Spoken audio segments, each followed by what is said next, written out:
আজকে পহেলা মুহররম, হিজরি নববর্ষের প্রথম দিন। নিঃসন্দেহে আজকে খুবই পবিত্র একটা দিন। হিজরি নববর্ষ উপলক্ষে আজকের দিনটা খুবই স্পেশাল এবং স্মরণীয়। আর আজকে পারিবারিকভাবে আমরা এই দিনটা একটু বেশিও স্মরণীয়। আজকে আমার শ্রদ্ধেয় দাদা মরহুম আব্দুল হাসিব সাহেবের 11তম মৃত্যুবার্ষিকী। সেই হিসাবে আজকে আমরা সুখের একটা দিন। দিনটা চাইলেও কোনোভাবে আমরা বলতাম পারছি না আর পারতামও না। জনাব আব্দুল হাসিব সাহেব ছিলেন একজন জমিদার পুত্র, সেই সাথে ছিলেন সাবেক UP chairman, Goalbari union Awami লীগের সভাপতি, গোয়ালবাড়ি হাফিজিয়া ইবতেদায়ী মাদ্রাসা, গোয়ালবাড়ি শাহিদগাহ এবং গোয়ালবাড়ি মসজিদ কমিটির সভাপতি। তার সবচেয়ে বড় পরিচয় হইল তিনি একজন সৎ, সাহসী, উদার এবং বড় মনের মানুষ। সেই সাথে নির্লোভ, নিরহংকারী এবং স্মার্ট মেন্টালিটির একজন মানুষ। আজকে আমি আমার দাদার মৃত্যুবার্ষিকীতে আমি আমার প্রাণপ্রিয় দাদারে শ্রদ্ধা ভরে স্মরণ করি আর এবং সেই সাথে কিছু কথা আমি আপনার লগে শেয়ার করবো, যদি আপনাদের সময় থাকে শুনতে পারেন। আসসালামু আলাইকুম। হ্যালো এভরিওয়ান, কি অবস্থা সবর? আশা করি ভালো আছেন। আমি আল্লাহর রহমতে ভালো আছি, তবে মনটা একটু খারাপ, কারণ আজকে আমার দাদার মৃত্যুবার্ষিকী। 2015 সালের 16 জুন রোজ মঙ্গলবার আমার দাদা মহান আল্লাহ তাআলার ডাকে সাড়া দিলাইছন। সেই দিনটাও আছিল মঙ্গলবার, আর আজকেও 2026 সালের 16 জুন রোজ মঙ্গলবার। আজকে 11 বছর আমার দাদা আমরা ছাড়িয়া গেছেন গি, কিন্তু প্রতিটা মুহূর্তে ফিল করি যে দাদা সব সময় আমরা সাথে আসন। জন্মর পর থেকে এই পর্যন্ত অনেক প্রিয়জন হারাইছি, কিন্তু এখন পর্যন্ত একমাত্র দাদারে হারাইয়া সবচেয়ে বেশি কষ্ট পাইছি। এখনো মনে আছে দাদার লাশটা সামনে রাখিয়া কিলা হাউ মাউ করে কান্দিছি। অত অসহায় লাগছে এদিন, খালি মনে হইছে যদি কোনো কিছুর বিনিময়ে আবারও দাদারে ফিরাইয়া আনা যাইতো, কিন্তু সেটা তো আর কোনোভাবেও সম্ভব আছিল না। তখন মনে হইছিল যে দাদারে ছাড়া আমরা একটা দিনও পার করতাম কিলা। আর এখন সময়ের সাথে সাথে সবটা ঠিক হয়ে গেছে। আমরাও আমরার মনরে বুঝ দিলাইছি, দাদা ছাড়াও আমরা দিব্যি হাসি খুশি বাঁচিয়া আছি।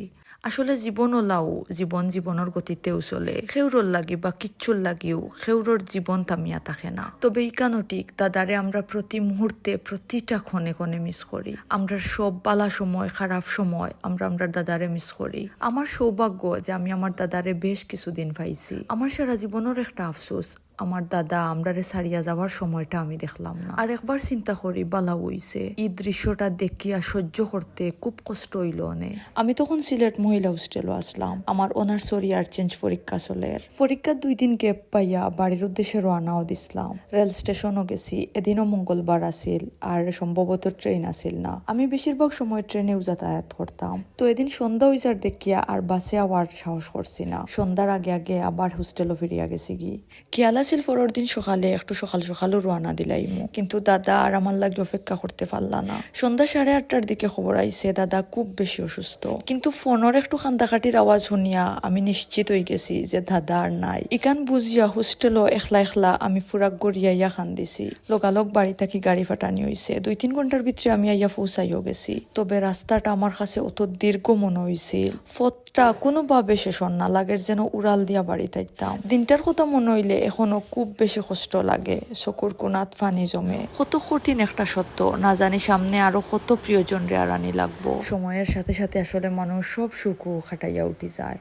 আমার দাদা আসলানের লোভ, নিরহংকারী, সাহসী, ভালো, উদার, নীতিবান এবং স্মার্ট মেন্টালিটির একজন মানুষ। আমার জানা মতে তাই কোনো মানুষের লগে অন্যায় করছই না। প্রত্যেকটা মানুষরে তানোর নিজরে দিয়া বিচার করতা, মানুষরে অন্ধের মতো বিশ্বাস করিয়া প্রায় সময় উঠকছয়। আমি আমার দাদার ভিতরে কোনো দিন কোনো জাত লোভ দেখছি না। তাই একজন সাবেক ইউপি চেয়ারম্যান আসলা, কিন্তু সরকারি একটা টেকা তাই তানোর নিজর লাগি খরচ করছই না। চেয়ারম্যান থাকা অবস্থায় একজন মানুষ নিজর লাগি, নিজের ফ্যামিলির লাগি কত কিছু করে। আমি বড়ই আমার দাদারে প্রায় শরম দিতাম, কইতাম তোমার বাড়ি দেখে তো একবারেও লাগে না যে তোমার এখান চেয়ারম্যান বাড়ি। আরো কতটা হইয়া যে দাদারে খেপানির চেষ্টা করতাম। আমার কথা শুনতা আর মুস্কি হাসি দিতা। আসলে ও হাসির মাঝেও যে কত রহস্য লুকাইয়া আছিল তখন তো আর ইতা বুঝতাম না।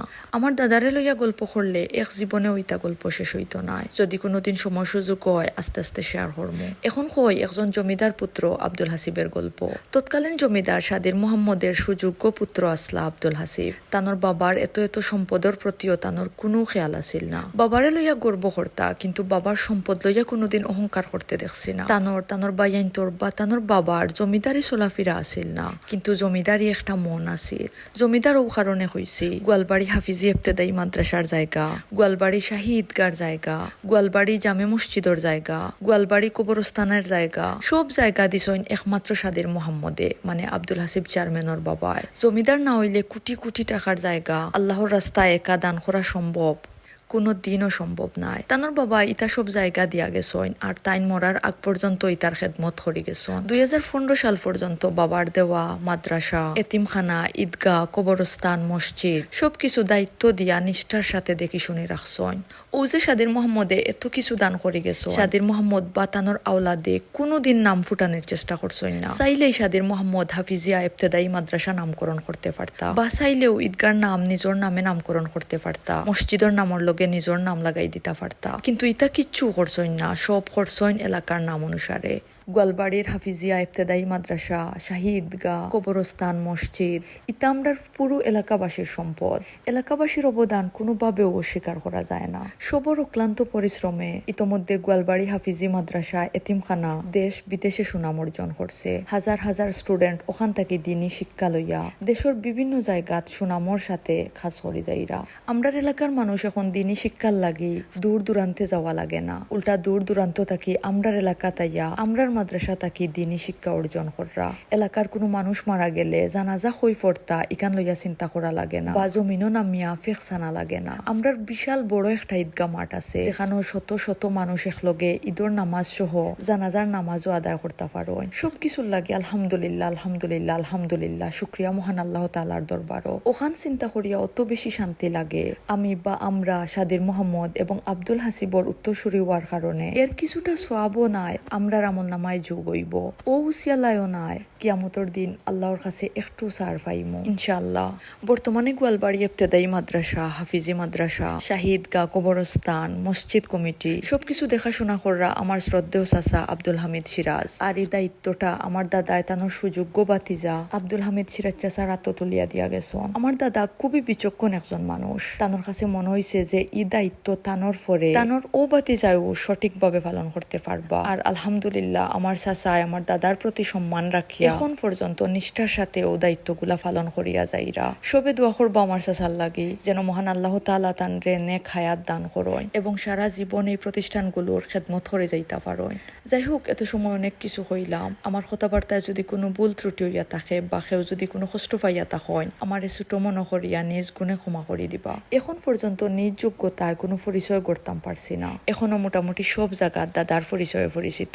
এখনকার প্রজন্ম আমার দাদারে চিন্তা নাই, কিন্তু একটা সময় আছিল পুরা এলাকার মানুষ কেউ আমার দাদার ভাই, কেউ আমার দাদার বাতিজা, কেউ আমার দাদার নাতি ও পরিচয়টা দিতা যে কোনো বিয়া শাদী বা যে কোনো বিপদ আপদে।